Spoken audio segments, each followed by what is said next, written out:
Hi, I'm Peter from WSI Digital Advisors. Now, we're based in London, but we have clients all over the UK.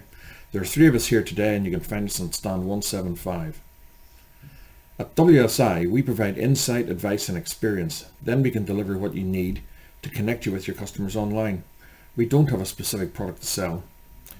We believe that people buy from people even when they're dealing with you through a screen. And we believe you should embrace digital but stay human. I've been in the e-commerce game for over 20 years. The first commercial site I launched was superdrug.com in 2000, so I've seen most things in my time. To give a bit of structure to the presentation today, I'll go at this in three parts. First, some consumer trends where we as a community or economy have shifted in the past few years. Some UX basics I think hold true, we'll talk about after that, and these inform our thinking always, and will inform our 10 talking points. After that, we'll open the floor for discussion, and the presentation will be available to download on our website, or you can visit us on our stand.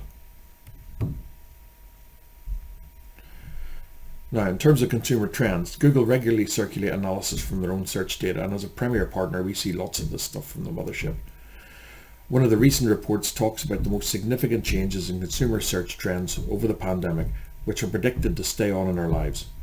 The comparisons are, sort of generally from 2020 through 2021. First are virtual social experiences. Now, hands up. Who's sick of Zoom? Who's sick of Teams? Me too. But virtual experiences are not going away and are now seen as a normal option to connect with people.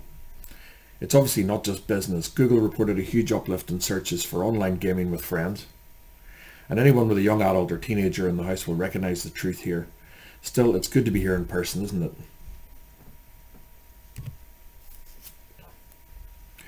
Over the past few years, we've embraced outdoor activities. Walks, wild swimming. Now, wild swimming's my favourite. And outdoor dining. Outdoor dining, to an extent here in the UK, was forced upon us. Google noted a huge uplift across that period. 700% in fact in terms of searches for outdoor seated restaurants. The joy of outdoor dining in the UK in the winter. Some of us, however, were guilty of wishful thinking. There was a huge increase as well in searches for live music near me. We also embraced self-improvement and tried to better ourselves. A huge search trend arose in this space. Some were inspired into crafting by watching Tom Daley knitting at the Olympics. Others decided to pay more active attention to their health and well-being. But some took courses to upskill themselves. There was also a widespread recognition that we were vulnerable, and the anxiety and isolation caused during the pandemic drove discussions and searches about mental health issues, and thankfully an increase in the public discourse and debate on that matter. That's been a huge benefit. Hybrid working's here to stay. Office workers won't let go of the flexibility that comes from being able to work from home and seek to make their home spaces better to work from. And where that's not being supported by employers, we've seen a big uplift in searches for remote jobs as we come out of the restrictions and the government advisories. As an aside, I do find it amusing that the well-publicised flight to the country from London is now allegedly reversing itself. Last but not least, this is a no-brainer. 80% of people say that sustainability is more top of mind than before the pandemic. Getting your sustainability strategy right is critical. We'll now take a quick look at some website user experience basics. I'm not going to get all technical here. This next few slides are just food for thought. Now, we work a lot with a guy in the WSI network called Marty Grief from a company called Site Tuners in the US. Look him up. He's the most direct, in-your-face New Yorker you'll ever meet. Marty will talk in huge and technical detail about the technical and psychological reasons for customer behavior, but the key points boil down to this. There are 3 questions every user subconsciously asks when they arrive on any page. First is, am I in the right place? You only have a couple of seconds to get this right, or else they're gone. Remember this, nobody cares about the product or you. They care about what you can do for them, or what the product can do for them. Is it clear the problems that you solve and for whom? Is the design and the content relevant to them? Does the page I've landed on continue the promise I was made during my search, the search that I made? Remember also, every page can be a landing page. Assume nothing about your visitor or how they got there. Secondly, do I trust this site? That's the second implicit question. Does the site communicate credibility through its content? Does it demonstrate expertise that's relevant? Is the About Us page personable and authentic? And are there trust signals on there, phone numbers, Trustpilot, all those things that show it is real? And how are you going to use my personal data? Privacy is such a big thing. Last but not least, what do I do next? What is the page asking me to do? Is the navigation clear and intuitive? Are the calls to action clear? Can I contact you how I want to if I don't know? That's it. Simples, if you can still say that. Okay, so consumer behavior is changing. So what can you action? Action is the key word here. Action for your website to help exceed the customer's expectations. First up, it's about them. It's not about you anymore. Gone are the days when your homepage was all about how fabulous you are. Save this for your About Us page, and even better, as I said before, demonstrate it through your testimonials and blogs. Today's best homepages talk clearly about the problems they solve. What you do, for me, what problems you solve, but also about how your customers feel afterwards. Keep your content relevant to your target customer, demonstrate your expertise, and prove that you deliver on your promises. Third-party content is also super powerful. Both consumers and Google see it as social proof for whatever you're talking about on your website. And don't forget to get online reviews at every opportunity.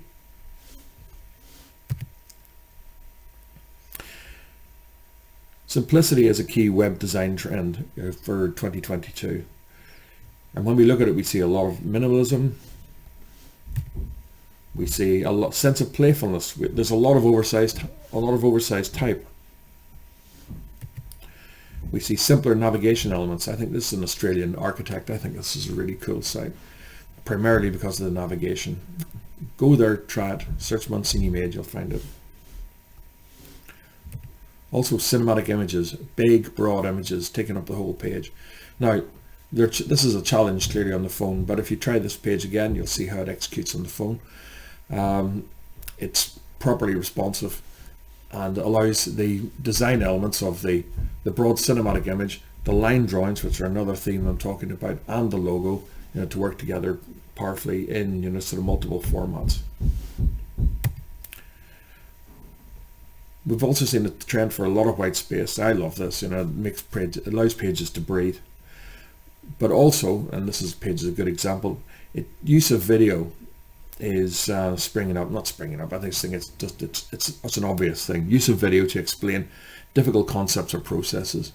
It's easier for somebody to talk through something than you have to delve through reams of text that read like a manual on your site.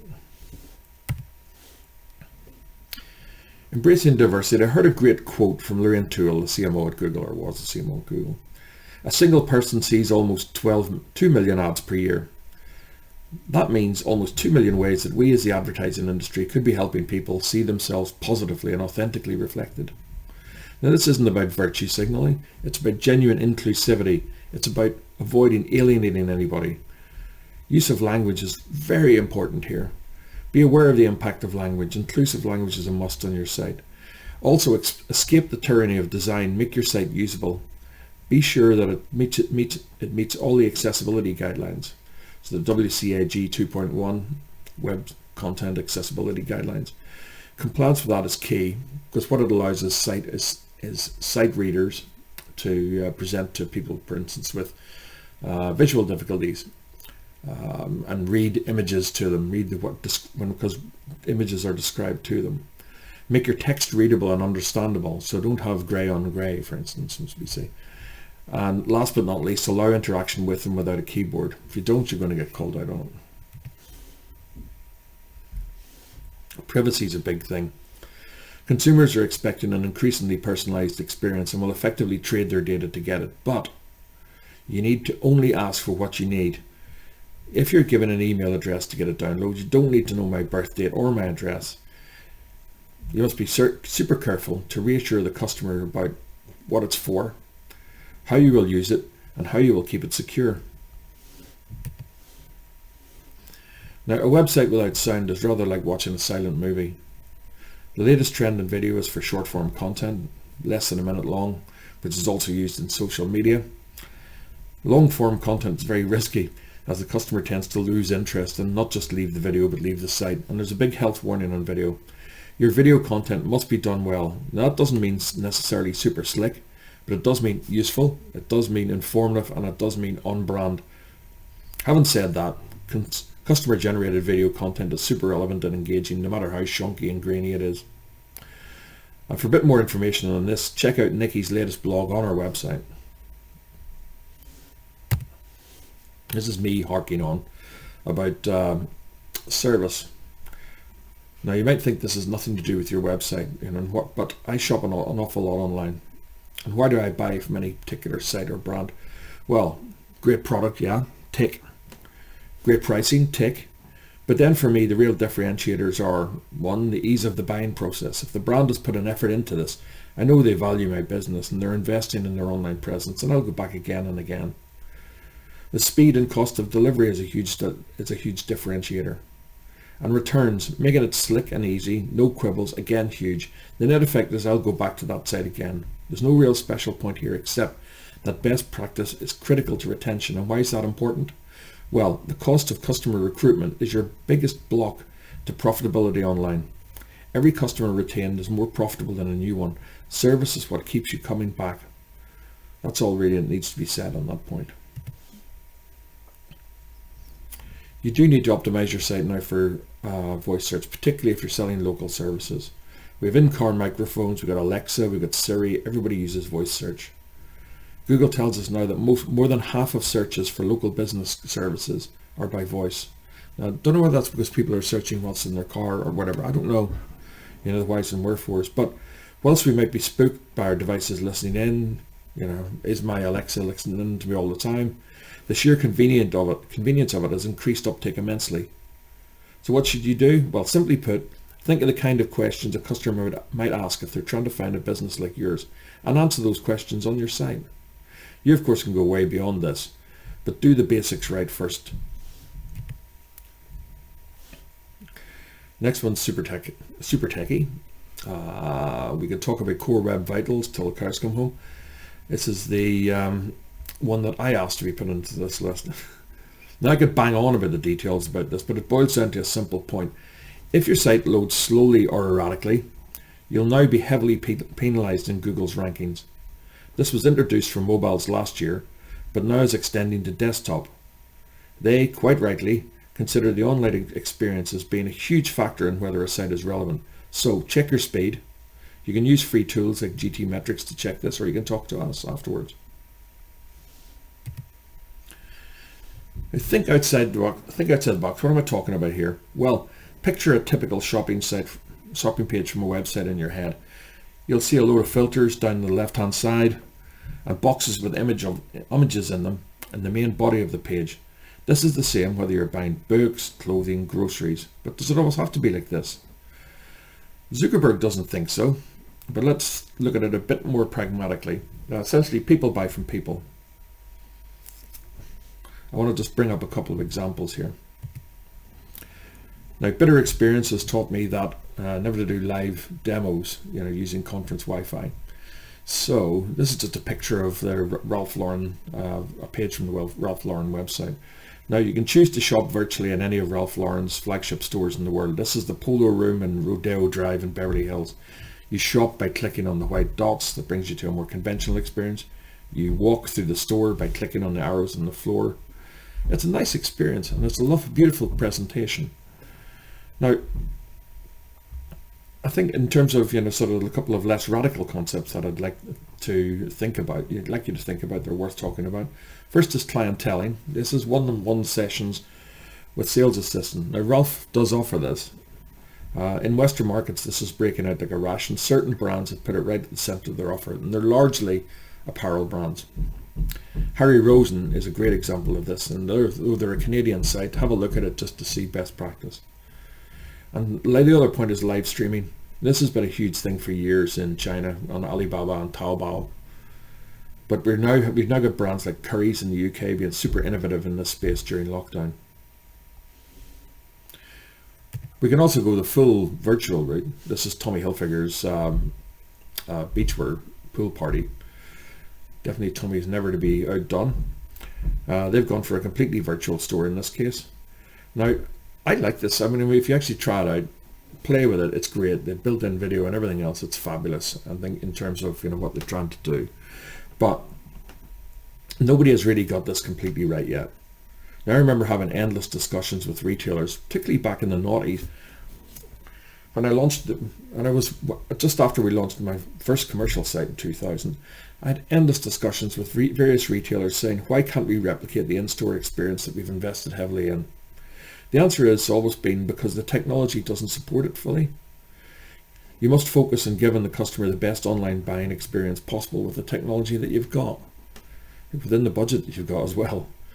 But we could be on the cusp of change, and that's the point I'm trying to bring out here. Whenever we look at the heavy-duty investment that's going on within Meta and within other, I guess retailers is the wrong word, but other organizations, we could be on the cusp of change here.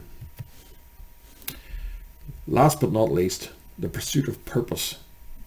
Customers want to know what you stand for and that you deliver what you promise without greenwashing. One person's cause may not be another's, but you must stand for something to capture loyalty, as 70% of customers are more likely to recommend a brand that supports what they perceive as a good cause. So decide what you stand for, communicate it clearly, make sure that it's real. You'll be called out in an instant if it's not. So be real. Well, we hope you found this useful. If you want to chat about any of the points raised, grab one of us now. You can find us on the stand. You can download the presentation on the website. It's available through the homepage. Thank you very much.